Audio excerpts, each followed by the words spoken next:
and makes an exquisite sound here. Look at that. Showcasing a great pour over with none other than the expert Dr. Juan Medrano. So, Dr. Medrano, you're an expert on coffee, you're an expert on the molecular biology and genetics of coffee.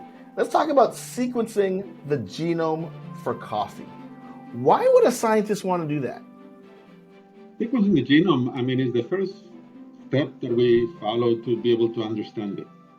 In terms of a species, we want to understand what genes are involved in controlling the traits and how they work. But you can think of the genome of coffee of any species as a book, as the book of life. The book of life that is written with letters, and the letters of DNA are 4 letters, A, C, T, G, and they're organized in this book. When we first sequence the genome, we end up with this book full of letters, that are lines.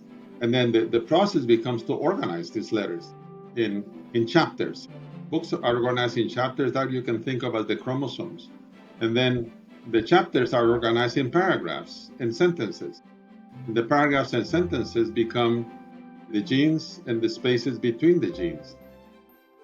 So then we begin to read the book. Once we understand that we have these chapters organized and we have these paragraphs, and that leads us to be able to have a much better understanding of the genome itself. But you start with a sequence of letters that, first of all, don't mean anything until you can put it together. That understanding is what we're after. What are you looking at, or what are you looking for when you're sequencing or analyzing the DNA of coffee? We're looking for how to improve the sustainability of coffee.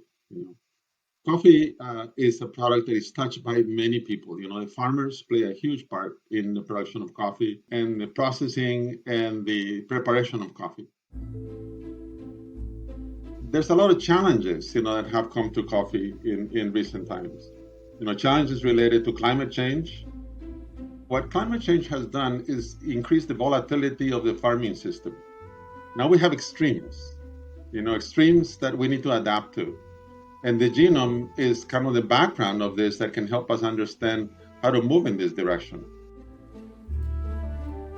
In relation to coffee, the expectation is that the temperatures are going to increase, and it's going to reduce some of the areas that were planted with coffee because of increasing temperatures of 1.5 to 4 degrees in the near future.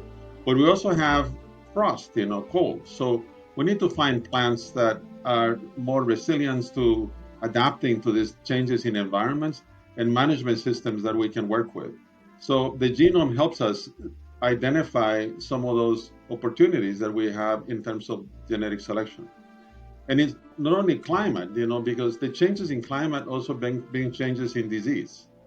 Diseases are opportunistic. If you have more humidity, more rain, less rain, there's diseases. So that's why we're interested.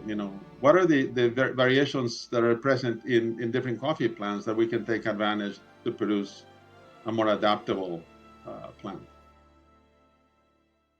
How has your specific research ensured that we still have delicious coffee to drink every day? This is exactly what we're interested in doing, to understanding the genome and see what advantage we can take from this diversity that exists in nature in terms of producing coffees that are outstanding. What are the components of flavor and quality that make it so special?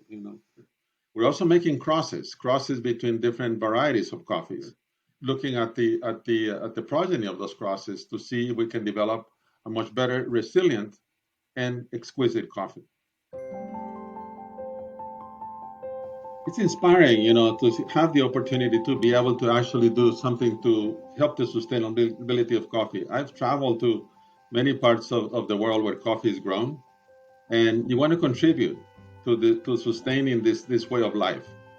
Now we're producing coffee in California, in Southern California, and it's a great experience to look at this new environment and be able to develop adaptation of plants that can grow well in California and the continental USA. So it's inspiring, to have this opportunity to be able to work with great people and contribute to this endeavor. The coffee industry is huge. There's about 125 million people around the world whose livelihood depend on coffee. It touches the lives of so many, from the production, from the farmers to the traders to the importers to the servers and to all the 25 million people that drink all those cup of coffee.